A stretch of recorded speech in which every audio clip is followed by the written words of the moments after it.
Hello, friends.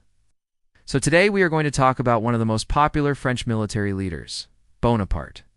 Before starting this video, please like and subscribe for further updates. Now let's begin. Born in 1769 on the island of Corsica, Napoleon was destined for a military career. He attended military school at Brienne in Paris, and by age 23 he had become a captain. When the French Revolution erupted in 1789, Napoleon supported the overthrow of the monarchy and the establishment of a republic. His skills as a military engineer soon became evident, and he was promoted to General of Brigade at the Siege of Toulon in 1793. During the Revolutionary Wars, Napoleon led successful campaigns in Italy and Egypt, which established his reputation as a brilliant tactician and strategist.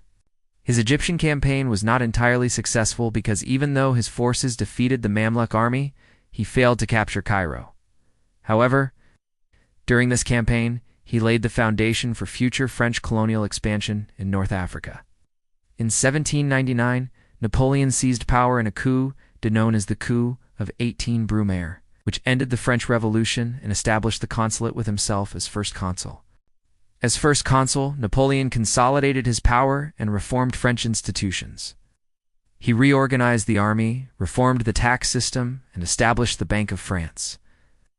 In 1804, Napoleon crowned himself Emperor of the French. As emperor, Napoleon continued his policy of military expansion.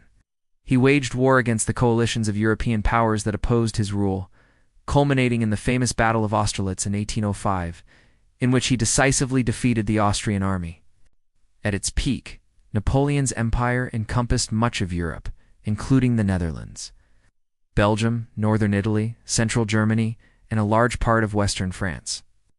He also held territories in North Africa, the Caribbean, and South America. Although Napoleon is remembered primarily as a military leader, he was also a gifted legislator and administrator. He implemented a series of reforms that modernized France and helped to spread the ideals of the French Revolution throughout Europe. His most important domestic policy was the Napoleonic Code, a comprehensive legal system that equalized French society in the eyes of the law and protected property rights. He also reformed the educational system, reorganized local government, and introduced metric measures. Despite Napoleon's many accomplishments, his empire ultimately collapsed under the weight of its own ambition. The constant warfare drained the French treasury, and the economic and social strains of empire proved too great to bear. Napoleon's final defeat at the Battle of Waterloo in 1815 led to his exile on the island of St. Helena, where he died in 1821. Now let's discuss some interesting facts about him. Number 1, he wasn't short. One persistent myth about Napoleon is that he was short, but this is a misconception that arose from a miscalculation of his height. When he was first brought to Britain, the truth is that he was actually of average height for his time, about 5 feet 6 inches. Number 2, he loved his mother very much. Napoleon was very close to his mother, Maria Letizia Romolino, who had a strong influence on his early life. He was especially fond of her cooking, and would often ask for her to make him his favorite dishes. When he was in exile on the island of Elba, 3, he planned to invade Britain.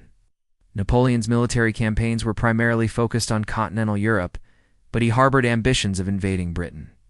He considered the British a threat to his empire and dreamed of conquering the island to make it part of France. However, he never attempted an invasion, in part because of the British Navy's superiority. Number 4, he was a vegetarian. Despite his Corsican background, Napoleon did not eat meat while in France, kept meat out of the royal kitchens, and instead favored vegetarian meals such as pasta and vegetables. He believed that eating meat was barbaric and unnecessary, and tried to persuade others to adopt a vegetarian diet. 5, he made peace with the Pope. Relations between Napoleon and the Catholic Church were initially strained due to the Church's opposition to the French Revolution. However, in 1801, Napoleon made a significant move towards reconciliation when he signed the Concordat with Pope Pius VII. The Concordat established Catholicism as the predominant religion in France and granted the Pope's authority over religious affairs. Number 6, he abdicated twice. Napoleon's abdication from the throne came in 2 notable instances.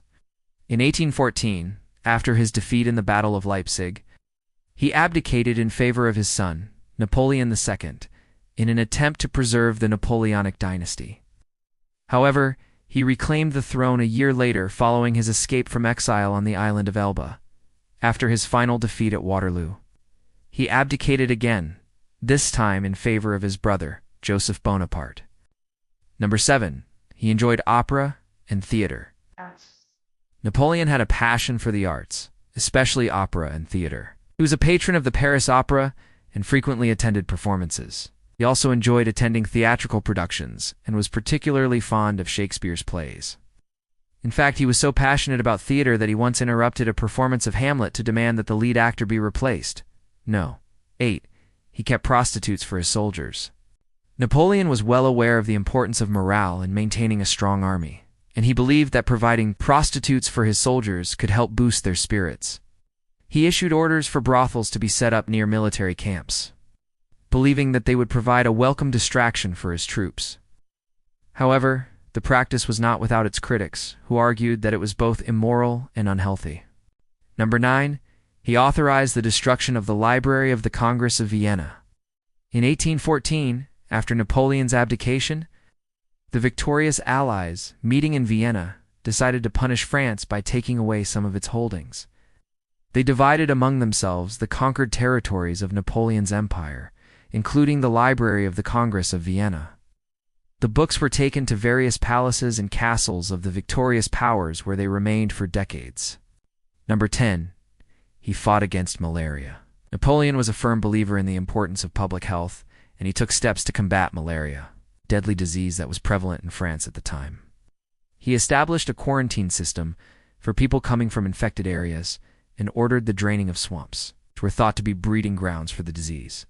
These measures were not always effective, however, and Napoleon himself was reportedly afflicted with malaria at least once. So these were some interesting facts about Bonaparte. We hope you enjoyed learning about this enigmatic and influential figure. If you have any thoughts or opinions about him, or anything discussed in this video, please feel free to share them in the comments section below. Thank you for watching, and don't forget to like and subscribe for more informative content.